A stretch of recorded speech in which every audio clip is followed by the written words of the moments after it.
This is not going to be another chic, fast-moving video with fast music. Innovation is not about running faster than the other guy.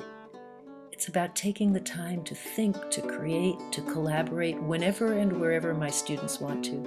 When they use Google applications, they can plan their work quickly or slowly, do tasks in any order knowing I can coach, track, and encourage at every point without a red pen or inflexible organizer. My students are 9. I'm a late-in-life teacher, age 57. We share the desire to use our tools in unorthodox ways, to learn and explore as the Spirit moves us. As my students learn to control their work and their time, they've become risk takers, but also more thoughtful, slower, and more deliberate.